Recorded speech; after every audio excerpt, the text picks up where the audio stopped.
আসসালামু আলাইকুম। একাদশ শ্রেণীর সুপ্রিয় শিক্ষার্থীবৃন্দ, কেমন আছো তোমরা? আশা করি যে যেখানে আছো সুস্থ আছো, নিরাপদে আছো এবং অনলাইন ক্লাসের সাথে জড়িত আছো। আমি তোমাদের জীববিদ্যা দ্বিতীয় পত্রের অংশ পড়াচ্ছি।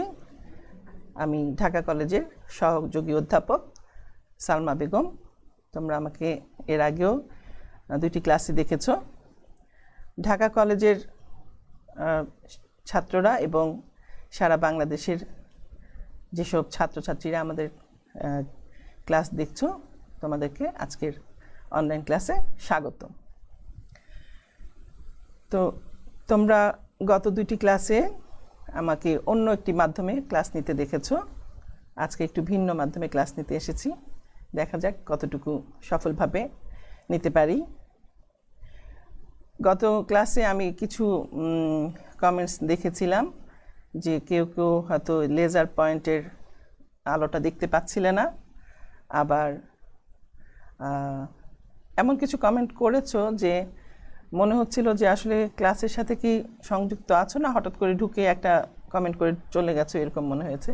কারণ যেই প্রসঙ্গে কথা বলেছো বা প্রশ্ন করেছো, যেমন নেমাটোসিস্টের কাজ কি, এটা কিন্তু আমি পড়ানোর মধ্যেই পড়িয়েছি। তোমরা যদি একটু মনোযোগ দিয়ে ক্লাস করো তাহলে সম্পূর্ণ ক্লাসের মধ্যে কোথাও না কোথাও তোমাদের প্রশ্ন উত্তরগুলো পেয়ে যাবে। যেহেতু ভিডিওটা আছে, যার যে প্রশ্ন ছিল, আমার মনে হয় তোমরা যদি আবার ভিডিওটা দেখো তাহলে তোমরা তোমাদের প্রশ্ন উত্তর মানে পেয়ে যাবে। ঠিক আছে? তো আমরা হাইড্রার দুইটি ক্লাস নিয়েছি। আমাদের তিনটি ক্লাস নেওয়ার কথা ছিল, কিন্তু একটি ক্লাস যে বৈদ্যুতিক কারণে, বিপর্যয়ের কারণে আমরা একটা ক্লাস নিতে পারিনি। তো দুটো ক্লাস নিয়েছিলাম। দুটি ক্লাসের মধ্যে আমাদের হাইড্রার বাসস্থান, গঠন, তারপরে হাইড্রার পরিপাক ইত্যাদি আমরা পড়েছি। আজকে আমরা পড়ব হাইড্রার চলন। তা হাইড্রার চলন আমরা তৃতীয় ক্লাসটাতে যাচ্ছি, হাইড্রার চলনে। তো আমরা চলন বলতে কি বুঝি?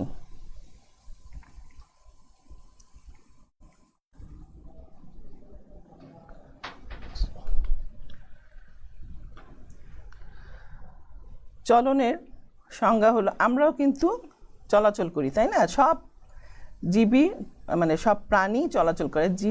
জীবের মধ্যে যে দুইটা ভাগ আছে, উদ্ভিদ এবং প্রাণী, তার প্রধান বৈশিষ্ট্যই হলো যে প্রাণী সাধারণত চলাচল করতে পারে আর উদ্ভিদ চলাচল করতে পারে না। এখন চলাচল কি? যদি কোনো প্রাণী নিজের কোনো প্রয়োজনে, নিজের চেষ্টায়, জৈবিক কোনো প্রয়োজনে এক স্থান থেকে অন্য স্থানে স্থানান্তরিত হয়, তখন তাকে বলা হয়, এই স্থানান্তরটাকে বলা হয় চলন। তার মানে আমরা কি প্রয়োজনে স্থানান্তরিত হতে পারি? যেমন খাদ্য গ্রহণের প্রয়োজনে, প্রজননের প্রয়োজনে, বা কোনো বিনোদনের প্রয়োজনে, যে কোনো মানে আত্মরক্ষার প্রয়োজনে, বা বিরূপ পরিবেশ থেকে নিজেকে রক্ষা করার জন্য, যে কোনো কারণেই আমরা, যে কোনো প্রাণী এক স্থান থেকে অন্য স্থানে গমন করে। হাইড্রা একটা ছোট আকারের প্রাণী হলেও এবং এটি জলজ প্রাণী, তারপরেও এটি কিন্তু সাধারণত কোনো বস্তুর সাথে লেগে থেকে, তার ঝুলে থেকে অবস্থান করে। এটা আমরা তার স্বভাব এবং বাসস্থানের মধ্যে পড়েছি।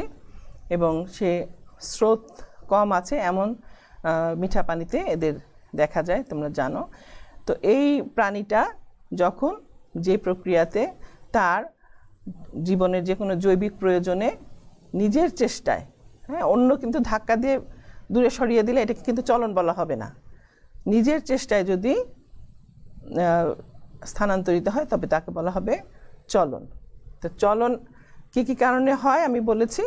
এই প্রয়োজনগুলোর কারণে হাইড্রা বিভিন্ন স্থানে স্থানান্তরিত হয়, তার খাদ্য গ্রহণের জন্য, আত্মরক্ষার জন্য, প্রজননের জন্য, বা বিরূপ পরিবেশ থেকে নিজেকে রক্ষার জন্য, বা বিনোদনের জন্য, যে কোনো কারণেই স্থানান্তরিত হতে পারে। এবং এই চলনের জন্য হাইড্রার মূল যে অংশ, দেহের মূল যে অংশগুলা জড়িত থাকে, তার মধ্যে পদতল এবং পেশি আবরণী কোষ। পেশি আবরণী কোষ কোথায় থাকে? এপিডার্মিসের স্তরে, তাই না? এই পেশি আবরণী কোষ প্রত্যক্ষভাবে না করলেও পরোক্ষভাবে হলেও চলনে সাহায্য করে, এবং কোষিকা এই অংশগুলা মূলত তার চলনের জন্য সাহায্য করে। এবং কোষিকার মধ্যে যে নিডোসাইট আছে, সেই নিডোসাইটটা কিন্তু একদম প্রত্যক্ষভাবেই তার চলনে সাহায্য করে থাকে। কেমন? তো আসো আমরা দেখি যে হাইড্রা কীভাবে স্থানান্তরিত হতে পারে বা চলন পদ্ধতি সম্পন্ন করে কয়ভাবে। এখানে দেখো হাইড্রার বিভিন্ন প্রকার চলন পদ্ধতি সম্পর্কে বলেছি। হামাগুড়ি বা লুপিং, অর্থাৎ লুপ তৈরি করে এক স্থান থেকে আরেকটা স্থানে গমন করে। ডিগবাজির মাধ্যমে বা সামারসল্টিংয়ের মাধ্যমে চলন প্রক্রিয়া সম্পন্ন করে। গ্লাইডিং, আরোহণ, হাঁটা, সাঁতার, ভাসা এবং দেহের সংকোচন প্রসারণ, এই 8টা পদ্ধতিতে হাইড্রা চলন প্রক্রিয়া সম্পন্ন করে থাকে। তো আমরা এই 8টা পদ্ধতিতে কিভাবে চলন প্রক্রিয়া সম্পন্ন করে আমরা একটু ছবির মাধ্যমে দেখি। কেমন? তো এটা আমি দেখাচ্ছি। 1 নম্বরে আছে লুপিং।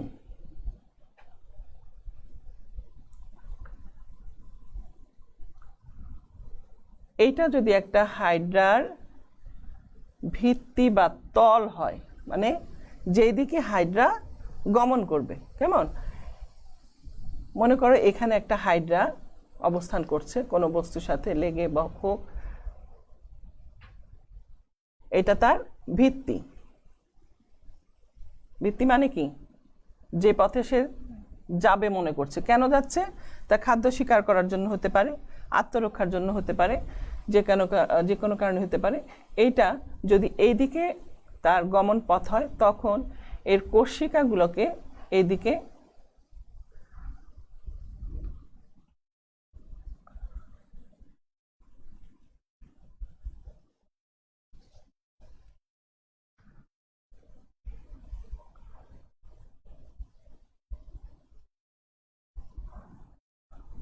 একটু মানে এদিকে সে যাবে। তো এখানে কোষিকাগুলো সহ তার দেহের পদতল ছাড়া বাকি অংশকে একটু বাঁকা করে দিবে। কেমন? এরকম পদতল দিয়ে কিন্তু তার ভিত্তির সাথে সংযুক্তই আছে, শুধু কোষিকা সহ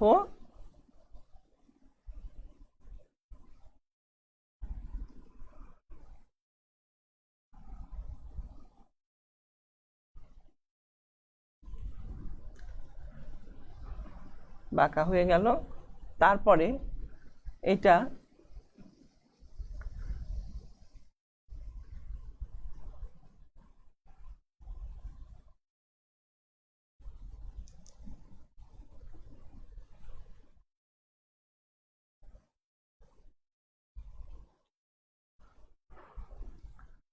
কোষিকাগুলো দিয়ে ভিত্তির সাথে সংযুক্ত হয়ে যায়।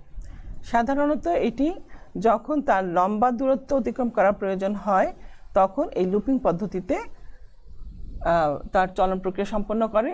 এবং এই লম্বা দূরত্ব অতিক্রম করার সময় তার এই যে বাঁকা হয়ে কোষিকাগুলো নিচে নিয়ে আসলো, আমি বলেছি যে নেমাটোসাইটগুলা চলনের জন্য সংযুক্ত। এবং এই যে এখানে এটাকে কোষিকাগুলো আমাদের কি আছে? নেমাটোসিস্ট ব্যাটারি আছে না, যার মধ্যে অনেক নেমাটোসাইট আছে। এবং নেমাটোসাইটের মধ্যে আছে কয় ধরনের নেমাটোসিস্ট? পেনিট্রেন্ট বা স্টিনোটিল, ভলভেন্ট এবং গ্লুটিনেন্ট। গ্লুটিনেন্ট আবার 2 রকম আছে, স্ট্রেপ্টোলিন গ্লুটিনেন্ট এবং স্টেরিওলিন গ্লুটিনেন্ট। এটা আমরা গত ক্লাসে পড়েছি। তো এই গ্লুটিনেন্টগুলা এসে যে গ্লুটিনেন্টের কাজ হলো তার ভিতর থেকে এক ধরনের আঠালো পদার্থ নিঃসৃত করা, তাই না?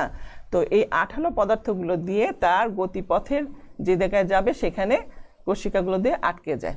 আরেকটা কি? পদতল দিয়ে কিন্তু তার অবস্থানে সে সংযুক্ত আছে। আর আরেকটা কোন অংশ কাজ করে চলনের জন্য? বহির্ত্বকের যে পেশি আবরণী কোষ। এই যে বহির্ত্বক আছে, এই বহির্ত্বকের মধ্যে যে পেশি আবরণী কোষ আছে, যেদিকে সে গমন করবে সেই দিকের বহির্ত্বকের কোষগুলা সংকুচিত হয় এবং তার বিপরীত দিকের কোষগুলা প্রসারিত হয়। তাহলে পেশি আবরণী কোষের সংকোচন এবং প্রসারণের মাধ্যমে এই দেহটাকে বাঁকা করে তার গতিপথের দিকে কোষিকাগুলার গ্লুটিনেন দিয়ে আটকে যায় এবং ওই সময়ে তারপরে এই পদতলটাকে তার ভিত্তি থেকে একটু আলগা করে ফেলে, একটা বিযুক্ত করে ফেলে, করে এটা ভিতরের দিকে অর্থাৎ হাইপোস্টম বা মুখছিদ্রের পাশাপাশি যে কোষিকার দিকে টেনে নেয়। তার মানে এটা কোথায় ছিল? এরকম ছিল, তাই না? এইটা এখান থেকে এত দূরে আসছে এবং এটা আরও পরে আরও দূরে ভিতরে এখানে চলে আসে। কাছাকাছি আসার পরে এক পর্যায়ে তাহলে এটার চলন কতটুকু হলো? এখান থেকে এটা যদি আরও ভিতরে চলে আসে, অর্থাৎ যদি এই রকম হয়ে যায়,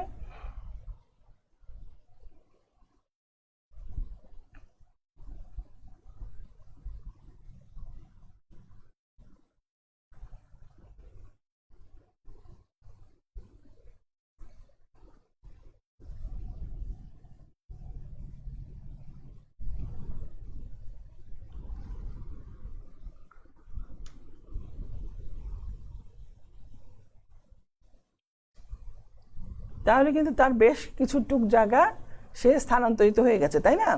অনেক দূর জায়গা এখান থেকে। তার মানে এটা যদি এইদিকে থাকতো তাহলে এখান থেকে এই পর্যন্ত এত দূর জায়গা তার স্থানান্তর হয়েছে, এই পর্যন্ত এসে তারপরে পরের বেলায় এই কোষিকা সহ অংশটা দেহটাকে আবার সোজা করে ফেলে। অর্থাৎ পদতলের যখন এটা সামনে চলে আসলো, এসে এখানে আবার ভিত্তির সাথে আটকে যায়। আটকে যাওয়ার পরে এখানে পদতলের সাথে আটকে আবার তখন কি হয়? এই পাশের যে পেশি আবরণী কোষগুলো আছে সেগুলো আবার সংকুচিত হয় এবং এই পাশে পেশি আবরণী কোষগুলো প্রসারিত হয়ে তার কোষিকাগুলো নিয়ে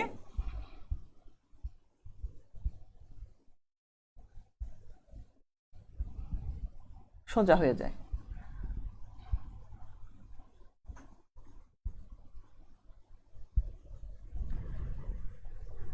তাহলে এটা এভাবে আসলো, এটা ভিতরের দিকে গেল, এইটা একটা লুপ তৈরি করলো, তাই না? একটা লুপ তৈরি করলো, এটা হলো লুপ।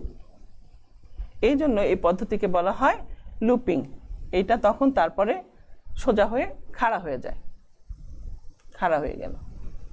তো এই ঘটনাটা পুনরাবৃত্তি করে এটা হলো চলন পথ, অর্থাৎ তার গতিপথ। এই পথে একটা লুপ তৈরি করার মাধ্যমে হাইড্রা একটা অবস্থান থেকে আরেকটা অবস্থানে যাওয়ার জন্য একটা লুপ তৈরি করে স্থানান্তরিত হয় এবং এই ঘটনার পুনরাবৃত্তি করার মাধ্যমে সে বারবার এটার পরে আবার সেরকম লুপ তৈরি করবে, আবার লুপ তৈরি করবে, এরকম লুপ তৈরি করে করে যে চলনটা হয় তাকে বলা হয় লুপিং পদ্ধতি। এবং এই লুপিং পদ্ধতি কি করে? যখন তার লম্বা দূরত্ব অতিক্রম করার প্রয়োজন হয় তখন সেই লুপিং পদ্ধতিতে এই চলন প্রক্রিয়া সম্পন্ন করে থাকে। কেমন? দ্বিতীয়ত আসো সামারসল্টিং বা ডিগবাজি।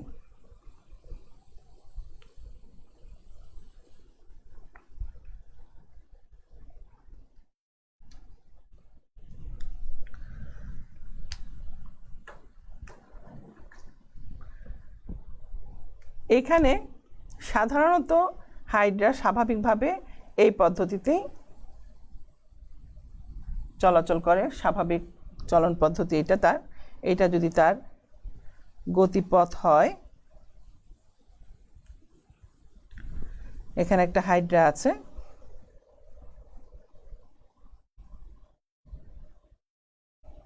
ছোটবেলায় ডিগবাজি খেয়েছো? নিশ্চয়ই সবাই খেয়েছো, তাই না? ডিগবাজি খাওয়া কি এখনো খাও নাকি ডিগবাজি? ডিগবাজির সময় কি করে বাচ্চারা? মাথাটাকে মাটিতে ঠেকায়, তারপরে পাগুলাকে উল্টা করে আবার উল্টা দিকে পা নিয়ে চলে যায়, তাই না? ঠিক একই রকমভাবে হাইড্রা তার দেহকে ওই একই রকমভাবে লুপ তৈরি করার মতন করে একটা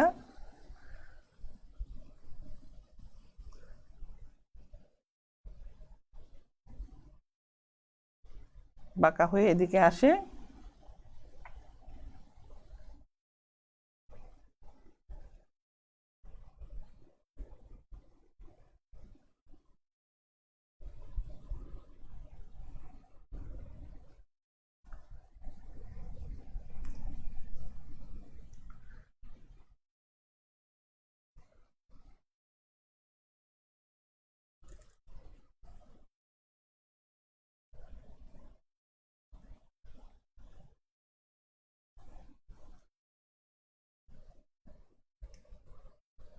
সম্পূর্ণ একটা লুপ তৈরি করে।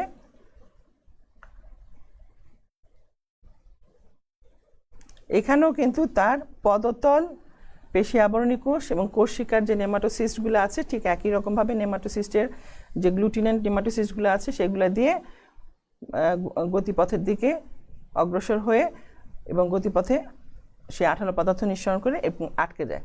পরবর্তীতে এইটা এই কোষিকাগুলোর উপরে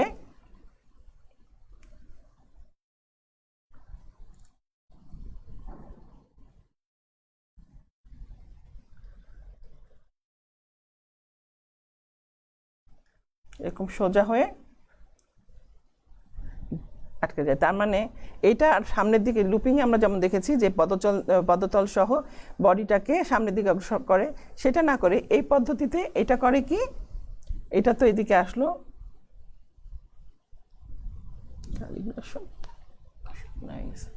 তারপরে এইটা সোজা করে দেয়, দেহটাকে খাড়া করে পদতলকে উপরের দিকে নিয়ে আসে। ঠিক আছে, নিয়ে আসার পরে তারপরে কি করবে, তারপরে এই কোষিকা এই জায়গায় থাকবে,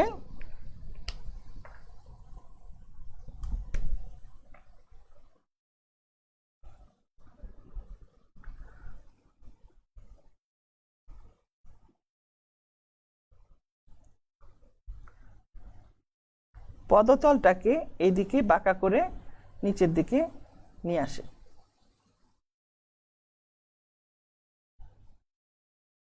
তারপরে পদতলের নিচে যে গ্রন্থিকোষগুলো আছে সেই গ্রন্থিকোষ থেকে আঠালো রস নিঃসরণ করে এই ভিত্তিতে আটকে যায়।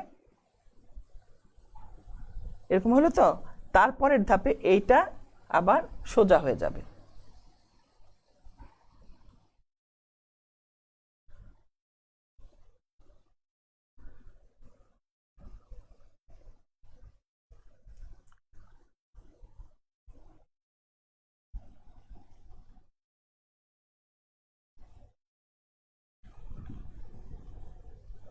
তাহলে এটা সোজা হয়ে গেল। তো দেখো কতটুকু দূরত্ব অতিক্রম করলো, এখান থেকে যখন এটা কোষিকা দিয়ে এখানে টাচ করলো এবং কোষিকা দিয়ে টাচ করার পরে কিন্তু তার পদতলটাকে খাড়া করে দিল, তাই না, পদতলকে খাড়া করে দিল। তাহলে একবার কোষিকা টাচ করার পর্যন্ত যতটুকু দূরত্ব গেল সেই পর্যন্ত যাওয়ার পরে আবার পদতলকে পাশ দিয়ে ঘুরিয়ে নিয়ে এসে সামনের জায়গায় আটকালো। তার মানে এখানে একটা লুপ তৈরি করলো,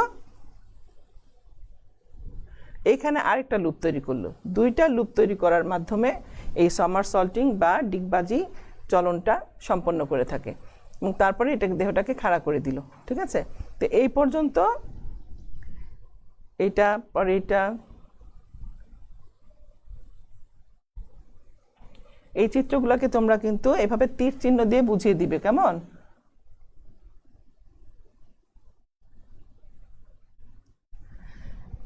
এই দুইটা গেল তোমার হাইড্রার প্রধান চলন পদ্ধতি এবং এই দুইটা চলন পদ্ধতির মাধ্যমেই তার বেশিরভাগ চলন সম্পন্ন করে থাকে। সামারসল্টিংয়ের মাধ্যমে তার চলন হয় হলো দ্রুত চলার জন্য যে চলন হয় সেই চলনটা হয় সামারসল্টিংয়ের মাধ্যমে, আর লম্বা দূরত্ব অতিক্রম করার জন্য লুপিং পদ্ধতি চলন হয়। এখন এই দুইটার একটা পার্থক্য তোমরা শিখবে, কারণ তোমাদের সৃজনশীল প্রশ্নের জন্য কিন্তু দুইটার তুলনা আসতে পারে বা যে কোনো একটার ছবি দিয়ে বলতে পারে যে এই ধরো বললো যে দুইটি লুপ তৈরি করার মাধ্যমে হাইড্রার চলন পদ্ধতিটা লিখো। বা 2টি লুপ তৈরি করে একটি প্রাণী চলাচল করে ব্যাখ্যা করো। তো এরকম যদি বলে তাহলে 2টা লুপকে তৈরি করছে সমারসল্টিং পদ্ধতিতে বা ডিগবাজি পদ্ধতিতে চলছে, তাই না? আবার একটি লুপের কথা বলতে পারে, আবার বলতে পারে লম্বা দূরত্ব অতিক্রম করার কথা বলতে পারে, আবার প্রশ্নে যে দ্রুত চলন পদ্ধতি সেটাও বলতে পারে। তো এইভাবে আমরা দেখি যে হাইড্রা মূলত মানে প্রধানত এই 2টা পদ্ধতিতেই চলন প্রক্রিয়া সম্পন্ন করে থাকে। তারপরে আসে গ্লাইডিং। গ্লাইডিং পদ্ধতিতে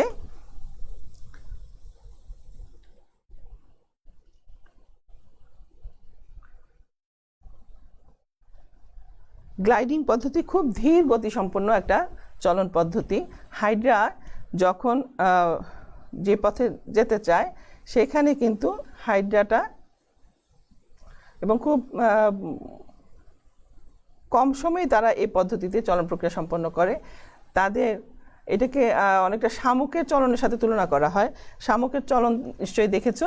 শামুক কীভাবে চলাচল করে, তার যে ফুট বা পা আছে ইয়েতে খোলসের ভিতর থেকে পাটা বের হয়ে খুব ধীরে ধীরে ধীরে ধীরে সে চলাচল করে এবং তার চলার গতিটা খুব ভালো করে তাকিয়ে না থাকলে বোঝা যায় না। ঠিক একই রকমভাবে হাইড্রার এই যে পদতলের যে কোষ আছে সেই কোষ থেকে এক ধরনের রস নিঃসরণ হয় এবং রস নিঃসরণের পরে এই রসের যতটুকু বিস্তৃতি থাকে তার ওই সব জায়গায় এই পদতলের এখানে যে কোষগুলা থাকে সেখান থেকে একটা ক্ষণপদের মতন গঠন তৈরি হয় এবং খুব ধীরে সেটা একটু স্থানান্তরিত হলেও সেই ক্ষণপদ দিয়ে যতটুকু অ্যামিবয়েড চলনের মতন আর কি ক্ষণপদ দিয়ে যতটুকু যেতে পারে সেটা এখানে এই পদ্ধতিতে চলন সম্পন্ন করে। তারপরে আসো আমরা যাই 4 নম্বরে, কি আরোহণ। আরোহণ মানে কি? গাছে চড়া, তাই না?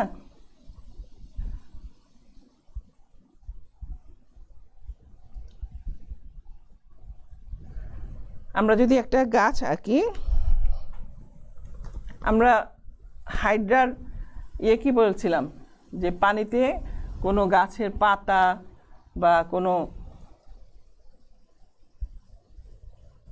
বস্তুর সাথে সাধারণত কর্ষিকা দ্বারা ঝুলে থাকে, কর্ষিকা দিয়ে এগুলা ঝুলে থাকে। এখন আমরা এটাকে হাইড্রা যদি আঁকি, ধরো এটা একটা গাছের পাতা আমি আঁকলাম,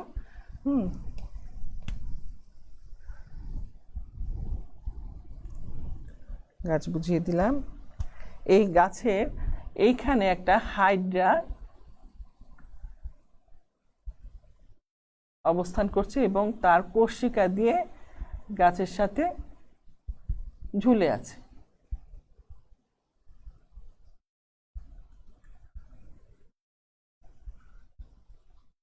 এখন তার এই পাশে আসা দরকার কোনো কারণে, তখন করে কি এই কর্ষিকাটাকে একটু প্রসারিত করে এদিকে নিয়ে আসে। আমি এখানেই দেখাই,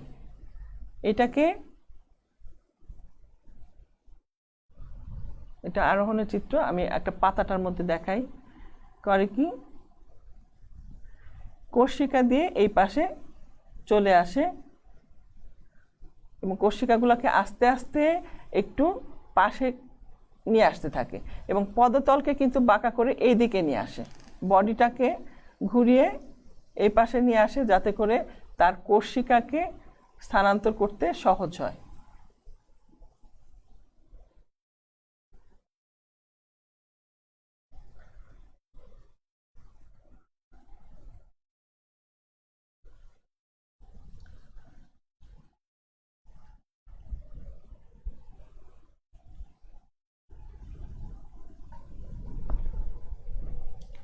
তো এটা গেল আরোহণ। এইটা তার খুব প্রচলিত চলন পদ্ধতি না হলো, যখন সে খুব ধীরে সুস্থে কোথাও স্থানান্তরিত হতে চায় তখন এই পদ্ধতিতে চলন প্রক্রিয়া সম্পন্ন করে থাকে। তারপরে হাঁটা। হাঁটা মানে বোঝাই যাচ্ছে হাঁটতে পারে। এর কি চলন অঙ্গ আছে? আমরা এগুলো মুছে ফেলি।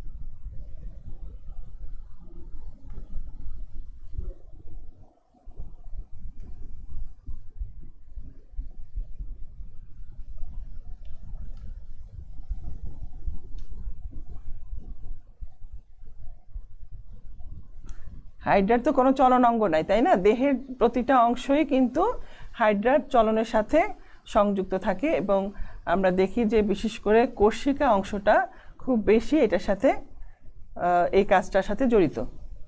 তো হাঁটার জন্য হাইড্রা 4 গেল 5, হাঁটা বা ওয়াকিং। হাঁটার জন্য যে দিকে সে যে পথে যে চলাচল করবে মনে করে বা প্রয়োজন হয়, সেই দিকে সে দেহটাকে উল্টা করে অর্থাৎ পদতলকে উপরে উঠিয়ে দিয়ে নিচের দিকে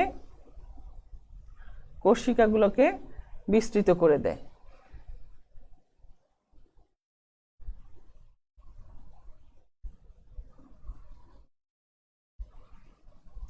মনে করো এটা তার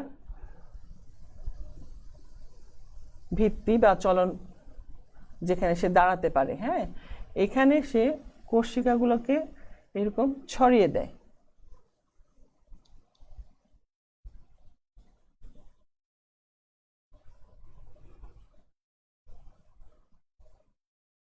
ছড়িয়ে দিয়ে যখন তার হাঁটা প্রয়োজন হয়, যদি এদিক যাওয়ার প্রয়োজন হয়, তাহলে কোষিকাগুলোকে এইদিকে প্রসারিত করে, আর যদি এইদিকে যাওয়ার প্রয়োজন হয় তখন কোষিকাকে এইদিকে বিস্তৃত করে, এবং একটা একটা করে পাশাপাশি কোষিকাগুলোকে স্থানান্তরিত করে, ফলে তার দেহটাকেও আরেকটা স্থানে নিয়ে যেতে পারে।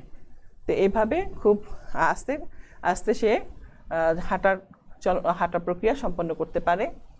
5-এর পরে 6 হলো সাঁতার।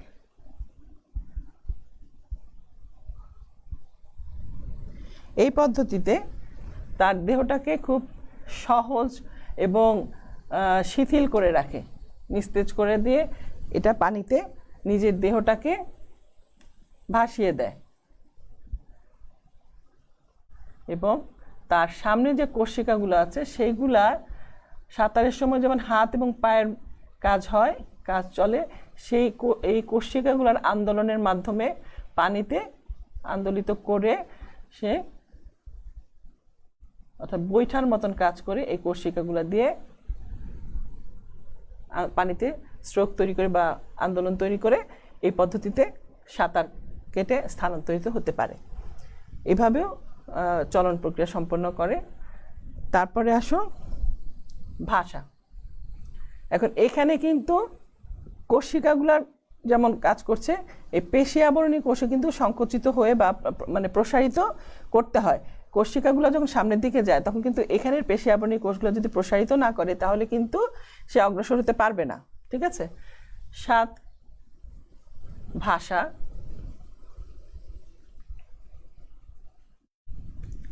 যখন তার কোনো বস্তুর সাথে লেগে থাকে তখন তার পদতল থেকে, সাধারণত আমরা জানি যে হাইড্রা কিন্তু কোনো বস্তুর সাথে উল্টা হয়ে ঝুলে থাকে, কেন তাই না? পাতার মধ্যে আমরা অনেক সময় পদতল দিয়ে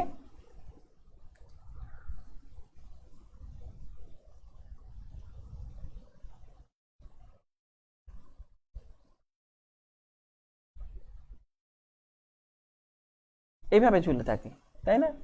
অনেক সময় তো যখন ভাষার প্রয়োজন হয় বা স্থানান্তরিত হতে চায় তখন করে কি, এই জায়গা থেকে তার যে যেটার সাথে সংযুক্ত ছিল সেখান থেকে তার পদতলকে বিযুক্ত করে ফেলে, অর্থাৎ মুক্ত করে ফেলে পদতলকে। এবং এই সময়ে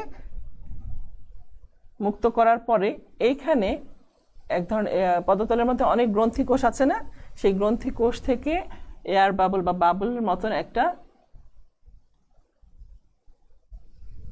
এরকম একটা বাবল তৈরি করে, এবং এইটা সহ সে অন্য জায়গায় অর্থাৎ পানির একদম উপরিতলের যে উপরের স্তরটা যে আছে ওইখানে চলে যায়।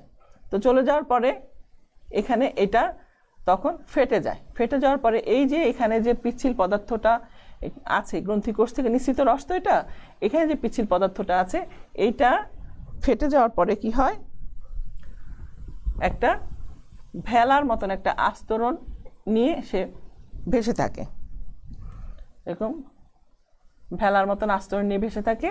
এবং এই চলন পদ্ধতিতে এইটার মধ্যে বেস করে, অর্থাৎ ওই যে এয়ার বাবলটা তৈরি করেছিল, যেটা মানে ইয়েটা গ্রন্থিকোষ থেকে নিঃসৃত রসটা তৈরি হয়েছিল, যেটা বাবল তৈরি করেছিল, সেই বাবলটাকে ফেটে যাওয়ার পরে যে রসটা হলো, সেটাকে ভেলার মতন একটা অংশ তৈরি করে এটার মধ্যে ভেসে থাকে, এবং পানির স্রোতের সাহায্যে সেটা খুব হাইড্রাটা আস্তে আস্তে এক জায়গা থেকে এক জায়গায় স্থানান্তরিত হতে পারে। আরেকটা পদ্ধতি হলো খুব কম হয় যেটা, আর একটা পদ্ধতি তো আছে তাই না, সংকোচন প্রসারণ। তো সংকোচন আমরা দেখেছি যে পেশি আবরণী কোষের সংকোচন প্রসারণের মাধ্যমে দেহকে সংকুচিত প্রসারিত করে সে প্রত্যেকটা চলনকেই সাহায্য করেছে। কিন্তু শুধু সংকোচন প্রসারণ করেও কিন্তু কোনো হাইড্রা চলাচল করতে পারে। যেমন এটা যদি একটা গাছ হয়, এটা হলো জলজ উদ্ভিদ, এইখানে একটা হাইড্রা মনে করো আছে, এবং সে দেহকে খুব সংকুচিত করে একদম প্রায় গোলাকারের মতন গঠন তৈরি করে ফেলেছে। এখন তার পদতল ছিল এই জায়গায়, কিন্তু যখন এটা সংকুচিত হয়ে খাটো হয়ে গেল, এবং খাটো হওয়ার পরে কিন্তু তার এই দিকের পদতলের অংশটা একটু বাইরের দিকে চলে আসলো, আসার পরে সে আবার প্রসারিত হয়।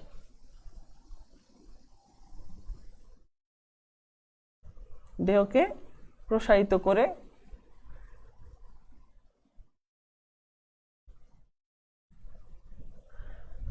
তারপরে এটা একটুখানি স্থানান্তরিত হয়। আবার যখন এটা পরবর্তীতে আবার কি করে, দেহকে আবার সংকুচিত করে গোলাকার রূপ ধারণ করে একটু স্থানান্তর হয়।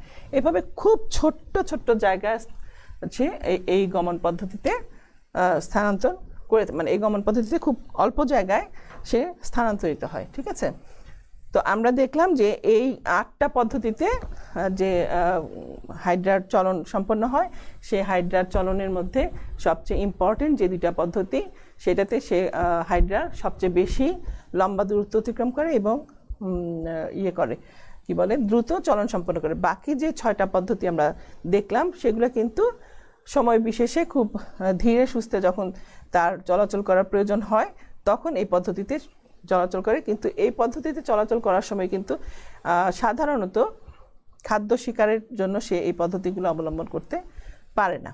তো আমরা তারপরে এরপরের অংশে যাই।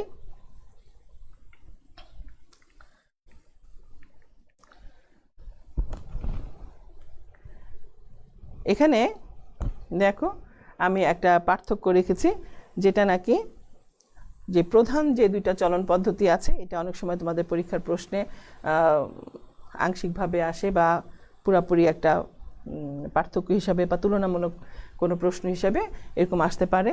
এখানে লুপিং এবং সামারসল্টিংয়ের পার্থক্য দেওয়া আছে। তো লুপিং হলো যখন বিশেষ প্রয়োজন হয় তখন লুপিং পদ্ধতিতে লম্বা দূরত্ব অতিক্রম করার জন্য এই পদ্ধতি অবলম্বন করে, আর সামারসল্টিং বা ডিগবাজি মানে সাধারণভাবে চলাচল করার জন্যই এই পদ্ধতিতে চলাচল করে থাকে। হ্যাঁ, তো লুপিং আর সামারসল্টিংয়ের ইয়ে কি, লুপিংয়ে কি গতি বেশি থাকবে না সামারসল্টিংয়ে গতি বেশি থাকবে? সে যদি দ্রুত পথ অতিক্রম করতে চায় তাহলে কি এইটার গতি বেশি, তাই না?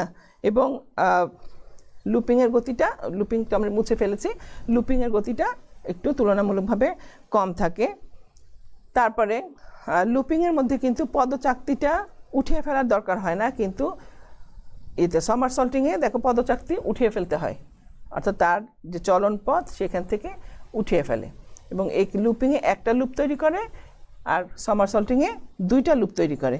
এইভাবে তোমরা ইয়েতে একটা পার্থক্য তোমরা নিজেরাও শিখে নিবে। তা আমাদের চলন পদ্ধতি কিন্তু, চলন প্রক্রিয়া শেষ হয়ে গেল।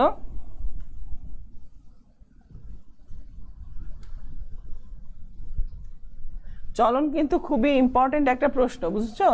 এখান থেকে তোমার প্রতি বছরই কোনো না কোনো জায়গা থেকে প্রশ্ন পরীক্ষাতে হবে, এবং এখানে তুমি এমসিকিউ প্রশ্ন পাবে, সিকিউ প্রশ্ন পাবে। সিকিউর মধ্যে যে 1, 2, 3, 4 অর্থাৎ জ্ঞানমূলক, অনুধাবনমূলক, তারপর প্রয়োগ এবং উচ্চতর দক্ষতা, প্রতিটা ক্ষেত্রেই কিন্তু এই অংশ থেকে প্রশ্ন করা যায় এবং প্রশ্ন করা হয়। সুতরাং এই চলন পদ্ধতিটাকে তোমরা খুবই গুরুত্ব দিয়ে পড়বে। বিগত বছরগুলোর প্রশ্নগুলো যদি তোমরা ঘাটাঘাটি করো তাহলে অবশ্যই দেখতে পাবে যে কোনো না কোনো বোর্ডের প্রশ্নে এই চলনের প্রশ্ন এসেছে।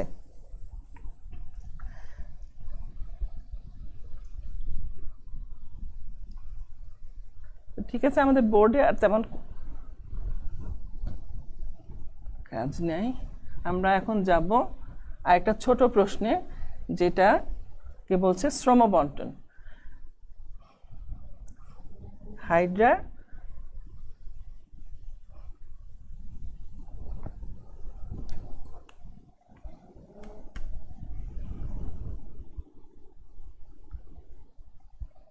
এটা একটা আলাদা প্রশ্ন। আমরা জানি যে প্রতিটা জীবেরই কিন্তু দেহের অঙ্গ বা তন্ত্র বা কোষ কোনো না কোনো কাজের সাথে নির্দিষ্ট থাকে, কাজের জন্য নির্দিষ্ট থাকে। তো আমরা হাইড্রাকে জানি যে হাইড্রা একটা এমন পর্যায়ের প্রাণী যার কোনো নাই, কি বলে, অঙ্গ বা তন্ত্র নাই। আছে কি? নাই। কিন্তু তারপরেও হাইড্রার কাজ, কোনো কাজে কিন্তু তার জৈবনিক প্রয়োজনের যত কাজ আছে কোনো কাজে কিন্তু বাদ থাকে না। হাইড্রা হলো এমন একটা প্রাণী, এমন একটা পর্বের প্রাণী, নিডারিয়া পর্বের প্রাণী, এবং নিডারিয়া পর্বের এই হাইড্রা বা নিডারিয়া পর্বের প্রাণীরা হলো এই শ্রমবন্টনের একদম প্রথম একটা প্রাণী বা প্রথম একটা পর্ব যার মধ্যে শ্রমবন্টন দেখা যায়। এখন শ্রমবন্টন কি? যে প্রত্যেকটা অঙ্গ বা তন্ত্র যে কাজগুলোর জন্য নির্দিষ্ট যে কাজগুলো করে থাকে বা শ্রমটা দিয়ে থাকে, তাদের যে কাজগুলো বিভক্তকরণ হয়ে থাকে সেইগুলোকে বলা হচ্ছে, সেইটাকেই বলা হচ্ছে শ্রমবন্টন। তা হাইড্রা দুইভাবে, দুইটা ইয়েতে হাইড্রা শ্রমবন্টনকে বর্ণনা করা যায়। একটা হলো কোষীয় পর্যায়ের বা কোষীয় শ্রমবন্টন, একটা হলো আঙ্গিক শ্রমবন্টন। তো আমরা কোষের মধ্যে আমরা দেখেছি যে বহিঃত্বকের কোষ এবং অন্তঃত্বকের কোষের গঠন যখন আমরা পড়েছিলাম তখন কিন্তু তার কাজগুলো পড়ে ফেলেছিলাম। তো ওই কাজগুলোকে যদি আমরা একসাথে করি তাহলে কিন্তু এই প্রশ্নের উত্তরটা আমরা পেয়ে যাই। দেখো, কোষীয় শ্রমবন্টনের মধ্যে কি আসে? পেশী আবরণী কোষ। কোথায় থাকে পেশী আবরণী কোষ? বহিঃত্বকে, তাই না? অন্তঃত্বকে কি থাকে? অন্তঃত্বকে পেশী আবরণী কোষের মতনই কোষ থাকে, যেটা এপিথেলিয়াল কোষই বলে, কিন্তু তার কাজ ভিন্ন থাকে। পেশী আবরণী কোষের কাজ হলো দেহের আবরণ তৈরি করা এবং পরোক্ষভাবে তার চলন এবং খাদ্য গ্রহণ ইত্যাদি কাজের সাথে জড়িত থাকে। নিডোসাইট পেশী আবরণী কোষের ফাঁকে ফাঁকে বা পেশী আবরণী কোষের ভিতরেও এক ধরনের পেয়ালা আকৃতির কোষ থাকে, যেটা আমরা গত ক্লাসে আলোচনা করেছি। তার কাজ কি? তার ভিতরে যে নেমাটোসিস্ট থাকে নিডোসাইটের ভিতরে, সেই নেমাটোসিস্টগুলো বিভিন্ন রকমভাবে কাজ করে থাকে। তার প্রধান কাজ হলো আত্মরক্ষা, খাদ্য শিকার এবং চলন। এই তিনটা কাজই নিডোসাইটের সাথে জড়িত থাকে। ইন্টারস্টিশিয়াল কোষ, যেটা বহিঃত্বক এবং অন্তঃত্বক দুই জায়গাতেই থাকে, এবং এই কোষটার মূল কাজ হলো যে যদি দেহের কোনো কোষ নষ্ট হয়ে যায় বা ধ্বংস হয়ে যায় বা পরিমাণ কমে যায়, তখন এই ইন্টারস্টিশিয়াল কোষ সেই কোষে রূপান্তরিত হয়। তাহলে এর গুরুত্ব কিন্তু কম নয়। তারপরে আমরা যে দেখি যে আমরা বলেছি যে প্রথম ক্লাসে বলেছিলাম যে হাইড্রার কিন্তু স্বাভাবিক মৃত্যু নেই, কারণ এটা যদি ভেঙেও যায় তাহলে সে আবার নতুন জীবন ফিরিয়ে নিতে পারে, এবং অবশ্যই সেখানে ইন্টারস্টিশিয়াল কোষ থাকতে হবে। কারণ ইন্টারস্টিশিয়াল কোষ যদি না থাকে তাহলে কিন্তু তার প্রয়োজনীয় দৈহিক গঠনের যে প্রয়োজনীয় কোষগুলা, সেই কোষগুলা গঠিত হতে পারবে না। আর যদি ইন্টারস্টিশিয়াল কোষ থাকে তাহলে সেই কোষগুলোতে রূপান্তরিত হয়ে একটা পুনর্গঠিত হতে পারে। তারপরে সংবেদী কোষ, সংবেদন গ্রহণ করা, এটাই হলো সংবেদী কোষের মূল কাজ। এবং সংবেদী কোষ আমরা দেখেছি বহিঃত্বকেও আছে, অন্তঃত্বকেও আছে। আমরা এই যে আজকে চলন পড়লাম সেখানেও কিন্তু সংবেদী কোষের একটা গুরুত্ব ছিল, আমার বলার গ্যাপ পড়ে গেছে। যখন তার চলন প্রয়োজন হবে তো সেখানে সংবেদী কোষ যদি সংবেদন না দেয়, অর্থাৎ তার প্রয়োজন যদি না বোঝায়, তাহলে কিন্তু প্রাণীটা চলতে পারবে না। তার মানে প্রথম তার রিকোয়ারমেন্টস, প্রথম চলনের জন্য প্রথম রিকোয়ারমেন্টস হলো সংবেদী কোষের। সংবেদী কোষ বুঝিয়ে দিবে যে হয় খাদ্য আসছে, খাদ্য শিকার করতে হবে, অথবা বিপরীত একটা পরিবেশ হচ্ছে, সেখানে তার চলন সম্পন্ন করে দূরে চলে যেতে হবে বা আত্মরক্ষা করতে হবে। সমস্ত ইয়েটাই দিবে হলো, সংবেদনটাই দিবে সংবেদী কোষ, ঠিক আছে। এবং এই সংবেদী কোষ সংবেদন দিচ্ছে কার কাছে? সংবেদী কোষ সংবেদন দিচ্ছে স্নায়ু কোষের কাছে। সমস্ত দেহ জুড়ে, অর্থাৎ বহিঃত্বক এবং অন্তঃত্বকে যে স্নায়ু কোষের জালক আছে, সেই জালকের মাধ্যমে সংবেদনটা সমস্ত দেহে ছড়িয়ে যায়। ফলে এই তার যে কোনো চলন বলো বা খাদ্য গ্রহণ বলো, সব কাজগুলা সম্পন্ন করার জন্য সব কোষগুলা উত্তেজিত হয় এবং কাজগুলো করে থাকে। তার মানে সংবেদী কোষ এবং স্নায়ু কোষ হলো অন্যান্য কোষের কাজ করার জন্য খবরটা দিবে এবং সেই অনুযায়ী কাজ হয়। তারপরে আসে গ্রন্থিকোষ। গ্রন্থিকোষ আমরা বহিঃত্বকেও গ্রন্থিকোষ দেখেছি, অন্তঃত্বকেও গ্রন্থিকোষ দেখেছি, তাই না? তো গ্রন্থিকোষের কাজ কিন্তু দুইটা লেয়ারে দুই রকম। বহিঃত্বকের যে গ্রন্থিকোষ সেগুলো কি করে? সাধারণত পদতলে বা পদচাকতিতে থাকে এবং কোনো বস্তুর সাথে লেগে থাকতে তাকে সাহায্য করে। আর অন্তঃত্বকের যে গ্রন্থিকোষ আছে সেটা হাইপোস্টোম এলাকায় যে রসটা খনন করে, অর্থাৎ গ্রন্থিকোষের দুই রকমের কাজ। একটা হলো আঠালো পদার্থ বা পিচ্ছিল পদার্থ নিঃসরণ করা, আর একটা হলো এনজাইম নিঃসরণ করা, ঠিক আছে। তো এটা আমরা গত ক্লাসেই পড়েছি। তাহলে গ্রন্থিকোষের শ্রম বন্টনের মধ্যে কি আসবে? গ্রন্থিকোষ পিচ্ছিল পদার্থ নিঃসরণ করে, আর পদচাকতিতে যেটা থাকে সেটা বস্তুর সাথে লেগে থাকার জন্য আঠালো পদার্থ নিঃসরণ করে, আর অন্তঃত্বকের ভিতরে পিচ্ছিল পদার্থ নিঃসরণ করে আর এনজাইম নিঃসরণ করে। সেগুলা দিয়ে এনজাইমটা খাদ্যকে পরিপাক করার জন্য সাহায্য করছে। তারপরে আসে আরেক ধরনের কোষ এখানে থাকে, যে পুষ্টিকোষ। কোথায় থাকে এটা? অন্তঃত্বকে, যেটা বহিঃত্বকের পেশী আবরণী কোষের মধ্যে থাকে। আর অন্তঃত্বকে যখন থাকে এটার গঠন এবং আকৃতিটা পরিবর্তন হয়ে যায়, অন্তঃত্বকের গঠন তৈরি করে আর কি করে? খাদ্য পরিপাকের সাথে এর কাজ জড়িত, যে কারণে এই কোষটার নাম বলা হয় পুষ্টিকোষ। তো আমরা দেখেছি যে পুষ্টিকোষ দুই রকমের হয়, একটা হলো ক্ষণপদীয় আর একটা হলো ফ্লাজেলাযুক্ত, তাই না? তো ফ্লাজেলাযুক্ত যে পুষ্টিকোষটা আছে তার শ্রম কি, তার কাজটা কি? তার হলো যে পানির সাথে যে খাবারটা ঢুকলো সেই খাবারটাকে এনজাইমের সাথে মিশ্রিত করা বা কি বলে ফ্লাজেলার আন্দোলনের মাধ্যমে সেটাকে একটু ভাঙতেও সাহায্য করে, এনজাইমের সাথে মিশ্রিত হতে সাহায্য করে। আর ক্ষণপদীয় পুষ্টিকোষ যেটা, সেটা কি করে? ক্ষণপদের মাধ্যমে খাদ্য গহ্বর তৈরি করে খাদ্যকে দেহের ভিতরে নিয়ে গিয়ে পরিপাক করে, তাই না? তো এইভাবে সে এই প্রত্যেকটা কোষের জন্য কাজ নির্ধারিত, এবং এই হাইড্রার জৈবনিক কার্যকলাপ চলার জন্য প্রতিটা কোষ আলাদা আলাদাভাবে এই কাজগুলো করে থাকে। তাদের কোনো অঙ্গ বা তন্ত্র বা অঙ্গ গঠিত না হয়, কোনো কাজ কোনো অঙ্গের জন্য বা তন্ত্রের জন্য সুনির্দিষ্ট না, তন্ত্র তৈরি করতে পারছে না তারা। প্রাথমিক দিকের পর্বের প্রাণী তারা তন্ত্র তৈরি করতে পারেনি, এবং প্রত্যেকটা কোষই কিন্তু তার জৈবনিক সমস্ত কাজগুলোর জন্য সুনির্দিষ্ট থাকে। তো এইভাবে কোষীয় শ্রমবন্টন হয়। আর আরেকটা অংশ হলো আঙ্গিক শ্রমবন্টন। আঙ্গিক শ্রমবন্টন আমরা দেহের যে অংশগুলা দেখেছি সেগুলাকে আমরা বলি যে মুখছিদ্র। অংশগুলা কি? মুখছিদ্র, কোষিকা, তারপরে সিলেন্টেরন, পাদচাকতি এবং দেহকাণ্ড। এগুলো প্রত্যেকটা অংশই কিন্তু আমরা আগের ক্লাসগুলোতে আলোচনা করেছি। মুখছিদ্রের মাধ্যমে কি হয়? দেহের ভিতরে খাবার প্রবেশ করে এবং অপাচ্য অংশ দেহ থেকে বের হয়ে যায়, পানির পরিবহন সম্পন্ন করে, এবং এই কাজগুলো করে থাকে মুখছিদ্রের মাধ্যমে। কোষিকার কাজ হলো যে আত্মরক্ষা, চলন এবং খাদ্য শিকার, এগুলা কাজ করে থাকে কোষিকা। সিলেন্টেরন কি করে? সিলেন্টেরনের মধ্যে খাদ্যের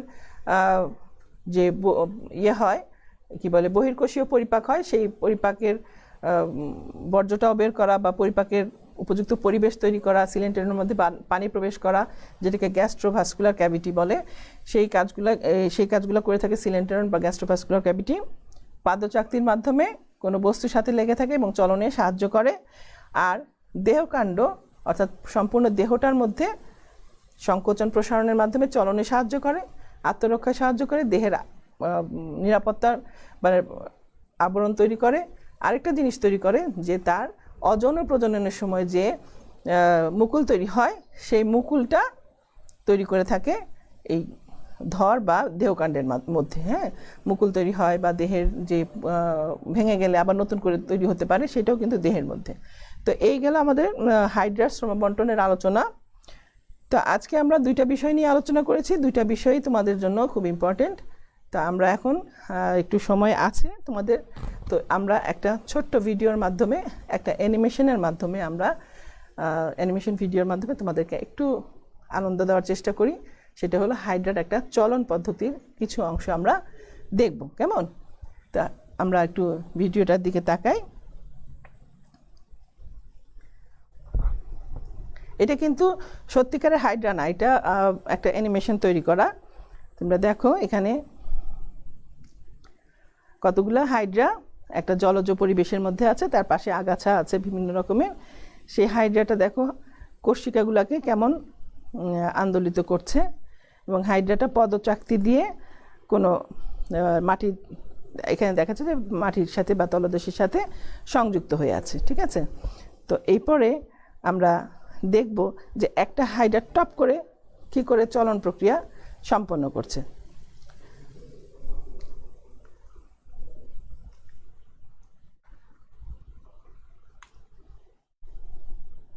কোষিকাগুলো এমনভাবেই সবসময় নড়াচড়া করতে থাকে যদি কোনো বস্তুর সাথে সে কোষিকা দিয়ে নিজের দেহকে আটকে না রাখে।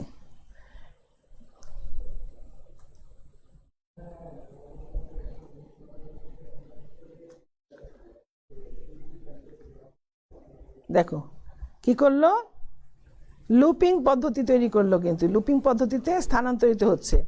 কোষিকাকে অর্থাৎ হাইপোস্টমকে সামনের দিকে একবার নিচে নামিয়ে নিচ্ছে, পদচাকতিকে সামনে অগ্রসর করছে।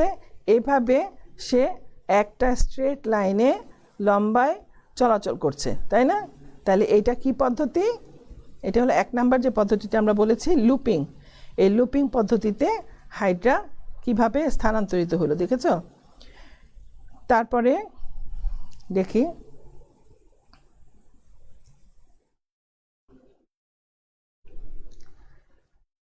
পদচাকতি উপরে উঠিয়ে ফেলেছে, আবার ডিগবাজি খাচ্ছে পদচাকতি দিয়ে। এটা কোন পদ্ধতি? ডিগবাজি বা সমারসল্টিং।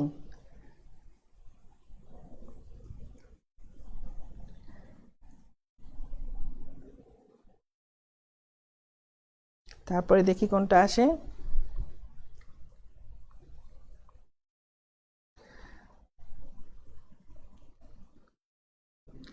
উঠে চলে গেল। দেখো পদচাকতির ওইখানে কি আছে, একটা একটা বাবল তৈরি হয়েছে বা বায়ু কুঠুরির মতো একটা কি বলে এটাকে, বাতাসযুক্ত একটা বলে তৈরি করেছে এবং পানির উপরের লেয়ারে চলে গেছে, কিন্তু ভেসে থাকছে। এটা কি? এটা হলো ভাষা, যে পয়েন্টটা আমরা পড়েছি, ভেসে থাকা। সেই এয়ার বাবলটার মধ্যে থেকে মাধ্যমে পানির উপরের স্তরে গিয়ে সে ভেসে আছে। এটা কি করছে? হাঁটা, কোষিকা দিয়ে তার ইয়েতে হেঁটে চলেছে, তাই না? হেঁটে গেল। তো এইভাবে আমরা এই দেখো আরোহণ করলো, কোষিকা দিয়ে একটা নিচের জায়গায় ঝুলেছিল, তারপরে উপরে চলে গেল।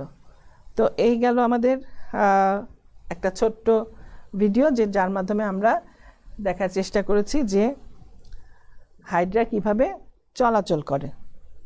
তো আজ এই পর্যন্তই। তোমরা আমার সাথে সংযুক্ত ছিলে।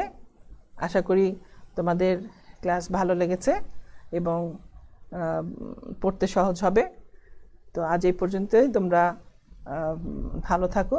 তবে একটা কথা আমি তোমাদেরকে বলা হয়নি, বলে দিচ্ছি, যে তোমাদের যে সামনে সিটি আছে, সেই সিটিতে প্রশ্ন থাকবে, এমসিকিউ পদ্ধতিতে পরীক্ষা হবে।